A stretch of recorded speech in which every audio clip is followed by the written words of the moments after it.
السلام عليكم ورحمة الله وبركاته. بسم الله، الحمد لله، والصلاة والسلام على أشرف رسول الله وعلى آله وصحبه أجمعين أما بعد. പ്രിയ ശ്രോതാക്കളെ, അസ്മാഉൽ ഹുസ്നയുടെ ക്ലാസ്സിലാണ് നാം ഉള്ളത്. കഴിഞ്ഞ ക്ലാസ്സുകളിൽ അള്ളാഹുവിൻ്റെ വിശിഷ്ട നാമങ്ങളായ റഹ്മാൻ എന്ന നാമത്തെക്കുറിച്ച് നാം ചർച്ച ചെയ്തു. ഇന്ന് നാം ചർച്ച ചെയ്യാൻ പോകുന്നത് അള്ളാഹുവിൻ്റെ ഇസ്മുൽ ആളം ആണെന്ന അഭിപ്രായമുള്ള റഹീം എന്ന നാമത്തെക്കുറിച്ചാണ്. റഹീം എന്നുള്ള നാമം വിശുദ്ധ ഖുർആനിൽ അല്ലാഹു സുബ്ഹാനഹു വ തആല 114 പ്രാവശ്യം അല്ലാഹു ആ ഇസ്മു പറഞ്ഞിട്ടുണ്ട്. 114 പ്രാവശ്യം അല്ലാഹു സുബ്ഹാനഹു വ തആല റഹീം എന്ന നാമം വിശുദ്ധ ഖുർആനിൽ പറഞ്ഞിട്ടുണ്ട്. റഹീം എന്നുള്ള ഇസ്മിന്റെ അബ്ജദി കണക്ക് 258 അപ്പോൾ നാം വിവിധ ആവശ്യങ്ങൾക്ക് വേണ്ടി അസ്മാഉൽ ഹുസ്നയിലെ ഈ ദിക്റുകൾ ചൊല്ലുന്ന സമയത്ത് ഈ അക്കമനുസരിച്ച്, ഈ അദദനുസരിച്ച് 258 പ്രാവശ്യം ആ ഇസ്മിനെ നാം ചൊല്ലിയാൽ നാം ഉദ്ദേശിച്ച കാര്യങ്ങൾ നമുക്ക് ഹാസിലാക്കാനും നേടിയെടുക്കാനും നമുക്ക് സാധിക്കും. റഹ്മത്ത് എന്ന പദത്തിൽ നിന്നാണ് റഹീം എന്ന പദം ഉത്ഭവിച്ചിരിക്കുന്നത്. നേരത്തെ നാം പറഞ്ഞു, റഹ്മാൻ എന്ന പദം റഹ്മത്ത് എന്ന പദത്തിൽ നിന്ന് പിടിക്കപ്പെട്ടതാണെന്നതുപോലെ റഹീം എന്ന പദവും റഹ്മത്ത് എന്ന പദത്തിൽ നിന്ന് പിടിക്കപ്പെട്ടതാണ്. റഹ്മാൻ എന്നാൽ അനുസരിച്ചവർക്കും അനുസരിക്കാത്തവർക്കും, അള്ളാഹുവിനെ വഴിപ്പെട്ടവർക്കും വഴിപ്പെടാത്തവർക്കും ഗുണം ചെയ്യുന്നവൻ എന്നാണ് റഹ്മാൻ എന്ന പദത്തിന്റെ അർത്ഥമെന്ന് കഴിഞ്ഞ ക്ലാസ്സിൽ നാം പറഞ്ഞു. റഹീം എന്നാൽ വഴിപ്പെട്ടവർക്ക് മാത്രം പരലോകത്ത് വെച്ച് ഗുണം ചെയ്യുന്നവൻ എന്നാണ് റഹീം എന്നതിന്റെ അർത്ഥം. വേറെയും വിവിധങ്ങളായ അർത്ഥങ്ങൾ മഹാന്മാരായ പണ്ഡിതന്മാർ അവരുടെ കിതാബുകളിൽ എഴുതി വച്ചിട്ടുണ്ട്. അമലുകളിലേക്ക് നോക്കാതെ റഹ്മത്ത് ചെയ്യുന്നവൻ എന്നാണ് റഹ്മാൻ എന്ന പദത്തിന്റെ അർത്ഥമെന്ന് പണ്ഡിതന്മാർ പറഞ്ഞതായി കാണാം. അള്ളാഹു നമ്മെ സൃഷ്ടിച്ചു, നമുക്ക് അള്ളാഹു ബുദ്ധി നൽകി, വിവേകം നൽകി, നമുക്ക് അല്ലാഹു സുബ്ഹാനഹു വ തആല കണ്ണ് നൽകി, കാത് നൽകി, കേൾവി നൽകി, നടക്കാനുള്ള കാല് നൽകി, നടക്കാനുള്ള കഴിവ് നൽകി. അല്ലാഹു നമുക്ക് ഹിദായത്ത് നൽകി, ഈമാൻ നൽകി. ഇതെല്ലാം അല്ലാഹു നൽകിയ അനുഗ്രഹങ്ങളാണ്. ഇതൊന്നും അല്ലാഹു നമുക്ക് നൽകിയത് നമ്മുടെ അമലുകളിലേക്കോ ആരാധനകളിലേക്കോ നോക്കിയല്ല. അവൻ ഔദാര്യമായി അല്ലാഹു നമുക്ക് നൽകിയ അനുഗ്രഹങ്ങളാണ് ഈ പറഞ്ഞ കാര്യങ്ങളെല്ലാം. അതാണ് റഹ്മാൻ എന്ന പദത്തിന്റെ അർത്ഥം. റഹീം എന്നാൽ അമലുകളിലേക്ക് നോക്കി കരുണ ചെയ്യുന്നവൻ എന്നാണ് റഹീം എന്ന പദത്തിന്റെ അർത്ഥമെന്ന് ചില പണ്ഡിതന്മാർ പറഞ്ഞതായി കാണാം. അപ്പോൾ റഹീം എന്ന പദത്തിന്റെ ഈ കാരുണ്യം, കരുണ ചെയ്യുന്നവൻ എന്നുള്ളത് പാരത്രിക ലോകത്തായിരിക്കും അള്ളാഹുവിന്റെ ഈ കാരുണ്യം. കാരണം അമലുകളിലേക്ക് നോക്കി കരുണ ചെയ്യുക എന്നുള്ളത് പ്രതിഫലം ചെയ്യുന്നത് അല്ലാഹു സുബ്ഹാനഹു വ തആല പരലോകത്ത് വെച്ചാണല്ലോ. അള്ളാഹു നമുക്ക് നൽകുന്ന സ്വർഗപ്രവേശനവും അള്ളാഹുവിന്റെ ലിഖാവും അവന്റെ റിളയും അതുപോലെ നരകമോചനവും നരകത്തിൽ നിന്ന് അള്ളാഹു നമ്മെ രക്ഷിക്കലും, ഇങ്ങനെ ഉഹറവിയായി നമുക്ക് അള്ളാഹു നൽകുന്ന നേട്ടങ്ങൾ, അനുഗ്രഹങ്ങൾ ഈ അനുഗ്രഹം ചെയ്യുന്നവൻ എന്നാണ് റഹീം എന്ന പദത്തിന്റെ അർത്ഥം. വിശുദ്ധ ഖുർആനിൽ നാം പരിശോധിച്ചാൽ വിവിധ സ്ഥലങ്ങളിൽ റഹീം എന്ന പദത്തെ ഉപയോഗിച്ചതായിട്ട് കാണാം. സൂറത്തുൽ ഹശറിലെ അവസാനത്തെ 3 ആയത്തുകളിൽ അള്ളാഹുവിന്റെ നാമങ്ങളായ 15ഓളം നാമങ്ങളെ കുറിച്ച് 15ഓളം നാമങ്ങൾ ആ 3 ആയത്തുകളിൽ പറഞ്ഞ കൂട്ടത്തിൽ റഹീം എന്ന പദത്തെ ആ സൂറത്തുൽ ഹശറിൽ അവസാനത്തിൽ പറഞ്ഞതായിട്ട് കാണാം. അതുപോലെ സൂറത്തുൽ ഹിജ്റിലെ 49-ാമത്തെ ആയത്തിലും സൂറത്ത് യാസീനിലെ 5-ാമത്തെ ആയത്തിലും സൂറത്ത് സുമറിലെ 53-ാമത്തെ ആയത്തിലും ഇങ്ങനെ വിശുദ്ധ ഖുർആനിൽ പല ആയത്തുകളിലായി പല സൂക്തങ്ങളിലായി റഹീം എന്ന പദത്തെ പറഞ്ഞതായിട്ട് നമുക്ക് കാണാവുന്നതാണ്. അതുപോലെ തിരുനബി സല്ലല്ലാഹു അലൈഹി വസല്ലമ തങ്ങളുടെ ഹദീസുകൾ പരിശോധിച്ചാൽ ഹദീസുകളിലും നബി സല്ലല്ലാഹു അലൈഹി വസല്ലമ റഹീം എന്ന പദം ഉപയോഗിച്ചതായിട്ട് കാണാം.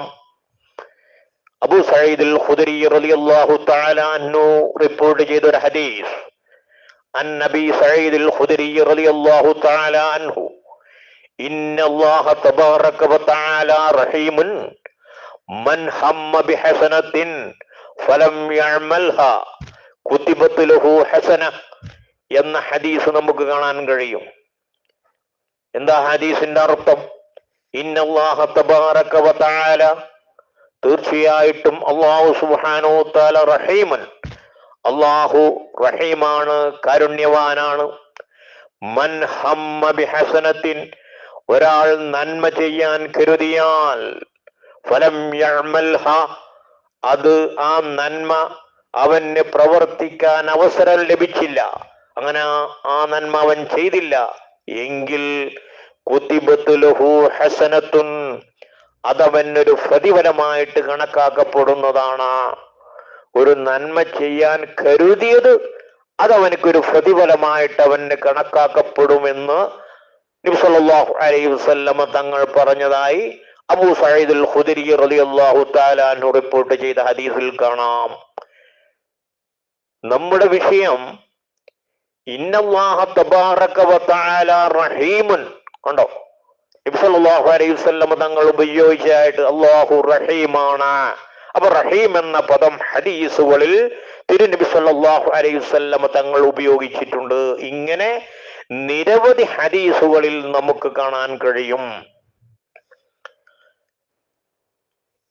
റഹ്മാൻ എന്ന പദത്തിന്റെ അർത്ഥം ചോദിക്കുമ്പോൾ കരുണ ചെയ്യുന്നവൻ, ചോദിക്കുമ്പോൾ നൽകുന്നവൻ എന്ന് റഹ്മാൻ എന്ന പദത്തിന് അർത്ഥം പറഞ്ഞവരുണ്ട്. റഹീം എന്നാൽ ചോദിക്കാതിരുന്നാൽ അള്ളാഹുവിന്റെ കാരുണ്യം കാരണമായി കോപിക്കുന്നവൻ എന്ന് അർത്ഥം പറഞ്ഞവരുമുണ്ട്. അപ്പോൾ അള്ളാഹുവിനോട് ചോദിക്കാതിരുന്നാൽ അള്ളാഹുവിന് ദേഷ്യമാണ്, അള്ളാഹുവിന് കോപമാണ്. അങ്ങനെ കോപിക്കുന്നവൻ എന്ന് റഹീം എന്ന പദത്തിന് അർത്ഥം പറഞ്ഞവരുണ്ട്. ഹദീസിൽ തന്നെ കാണാം, ബഹുമാനപ്പെട്ട തിർമിദിയിൽ അതിന്റെ 3373-ാമത്തെ ഹദീസ്, അബൂ ഹുറൈറ റളിയല്ലാഹു തആല അൻഹു റിപ്പോർട്ട് ചെയ്യുന്ന ഹദീസ്, അൻ നബി ഹുറൈറ റളിയല്ലാഹു തആല അൻഹു ഖാല റസൂലുള്ളാഹി സ്വല്ലല്ലാഹു അലൈഹി വസല്ലം മൻ ലം യസ്അലില്ലാഹ യഗ്ളബ് അലൈഹി, ആരെങ്കിലും അള്ളാഹുവിനോട് ചോദിച്ചിട്ടില്ലെങ്കിൽ അള്ളാഹു അവനോട് കോപിക്കുന്നതാണ്. അള്ളാഹുവിനോട് ചോദിക്കാത്തവരോട് അവൻ കോപിക്കുന്നതാണ് എന്ന് ഹദീസിൽ കാണാം. അങ്ങനെ അള്ളാഹുവിനുള്ള കരുണ കാരണമായി, അള്ളാഹുവിനുള്ള ഇഷ്ക് കാരണമായി, സ്നേഹം കാരണമായി അള്ളാഹുവിനോട് നാം ചോദിച്ചിട്ടില്ലെങ്കിലാണ് അള്ളാഹുവിന് ദേഷ്യവും കോപവും ഉണ്ടാവുക എന്നാണ് റഹീം എന്ന പദത്തിന്റെ അർത്ഥം എന്ന് പറഞ്ഞവരുണ്ട്. അപ്പൊ അള്ളാഹുവിനോട് ചോദിച്ചിട്ടില്ലെങ്കിൽ അള്ളാഹുവിന് കോപമാ. അപ്പൊ അള്ളാഹുവിനോട് നിരന്തരമായി നാം ചോദിക്കണം എന്നാണ് ഈ ഹദീസ് നമുക്ക് മനസ്സിലാക്കി തരുന്നത്. സൃഷ്ടികളോട് നാം നിരന്തരമായി ചോദിക്കുകയാണെങ്കിൽ സൃഷ്ടികൾക്ക് വളരെ ദേഷ്യമായിരിക്കും. പക്ഷേ അള്ളാഹുവിനോട് നിരന്തരമായി നാം കേണപേക്ഷിക്കുകയാണെങ്കിൽ, ചോദിക്കുകയാണെങ്കിൽ അള്ളാഹുവിന് നമ്മോടുള്ള ഇഷ്ക്, നമ്മോടുള്ള സ്നേഹം വർദ്ധിക്കും. അങ്ങനെ അള്ളാഹു നമുക്ക് റഹ്മത്ത് ധാരാളമായി അള്ളാഹു നമുക്ക് നൽകും. ഈ റഹീം എന്ന പദത്തിന് വളരെ കൂടുതൽ ഫായിദകൾ മഹാന്മാരായ ഇമാമിയങ്ങൾ അവരുടെ കിതാബുകളിൽ എഴുതി വച്ചിട്ടുണ്ട്.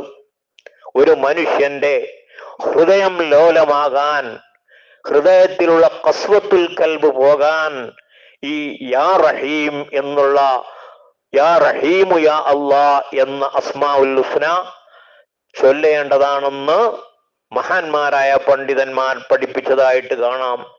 എല്ലാ ദിവസവും യാ റഹീം എന്ന് 100 തവണ ചൊല്ലിയാൽ ഹൃദയത്തിൽ മറ്റുള്ളവരോട് ദയയും അനുകമ്പവും വർദ്ധിക്കുന്നതാണ്. ഏതെങ്കിലും മോശപ്പെട്ട കാര്യങ്ങളിൽ ചെന്ന് ഭവിക്കുമെന്ന് ഒരാൾ ഭയന്നാൽ യാ റഹ്മാനു യാ റഹീം എന്നീ നാമങ്ങൾ ആവർത്തിച്ചു ചൊല്ലുക. പ്രസ്തുത കാര്യങ്ങളിൽ നിന്ന് അവന് മോചനം ലഭിക്കുന്നതാണ്. സാമ്പത്തികമായ അഭിവൃദ്ധിക്കോ ഈ ഇസ്മ ചൊല്ലാം. അതുപോലെ നമ്മുടെ ഇടയിലും വീടുകളിലും ജോലിസ്ഥലങ്ങളിലും ഐക്യവും സമാധാനവും കെട്ടുറപ്പും ഉണ്ടാവാൻ ഈ നാമം യാ റഹ്മാനു യാ റഹീം എന്നുള്ള നാമം ധാരാളമായി ചൊല്ലാൻ വേണ്ടി മഹാന്മാരായ പണ്ഡിതന്മാർ നിർദ്ദേശിച്ചിട്ടുണ്ട്.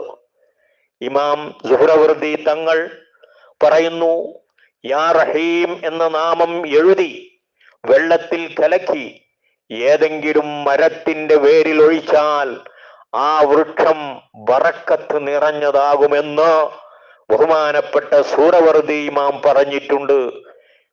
ഇക്കാര്യം ഫൈലുൽ ഖദീർ എന്ന കിതാബിന്റെ 2ാം വാള്യം 620 പേജിൽ പറഞ്ഞതായിട്ട് കാണാം.